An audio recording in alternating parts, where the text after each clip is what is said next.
Hi friends, అందరికీ ఎలా ఉన్నారు? ఇప్పుడైతే ఖర్జూర చెట్లకి పూత అయితే వచ్చిందనమాట. గెలలో కొన్ని గెలలు అయితే వచ్చినాయి. అవి ఎలా ఉంటాయో చూపిస్తాను, చూడండి. అవేమో పెద్ద చెట్లు అనమాట. అవి కూడా కాస్తనే అక్కడక్కడ ఉన్నాయి అనమాట. మీరు ఎప్పుడు చూసుండ్రో చూపిస్తాను, చూడండి.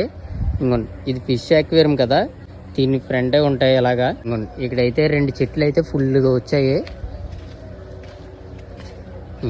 ఇవే పోతంటే చూసారు కదా, ఇక్కడ నుంచి అయితే వస్తాయి. ఇవి ఏం చేస్తారంటే పూలు అయితే కడతారు. ఇప్పుడు ఇది వచ్చేసి లడికి అనమాట. లడికాని తెచ్చి ఇందులో పెట్టి కడతారు. అది కూడా చూపిస్తాను, ఫుల్ వీడియో చేస్తాను, అది మీకు అర్థమయ్యేలాగా. మీరైతే సబ్స్క్రైబ్ అయితే చేసుకోండి, మర్చిపోకండి, మిస్ కాకండి. ఇప్పుడైతే ఖర్జూరు స్టార్ట్ అవుతుంది. ఇందులో కొనుగెళ్ళాలి అనమాట. మిగతా అన్నీ కట్ చేసేస్తారనమాట. ఇవి ఇంకొన్ని కిందకు వచ్చింది చూసారా, ఇలాంటివి కట్ చేసేస్తారు. ఈ పైకి వచ్చేవి చూసారా, ఇవి అయితే ఉండిస్తారు. దీని పేరు వచ్చేసి ఇక్కడ ఉంటుంది అనమాట, అరబీలో ఉంటుంది. ఇలా ఏ చెట్టుకి ఇలా కర్రతో పేరు రాసి ఇలా ట్యాగ్లు ఉంటాయి అన్నమాట. ఇవి కూడా వచ్చాయి.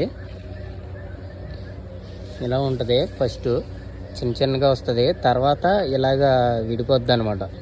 లోపల ఉన్నది బయటకు వస్తుంది.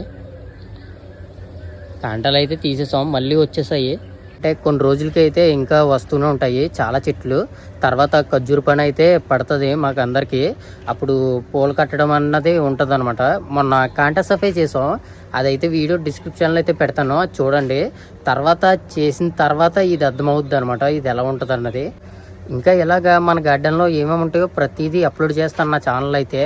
మీరైతే మిస్ కాకండి. వీడియోకి లైక్ చేసి సబ్స్క్రైబ్ అయితే చేసుకోండి. నెక్స్ట్ వీడియోలో మళ్ళీ కలుద్దాం. ఉంటాను ఫ్రెండ్స్, బాయ్.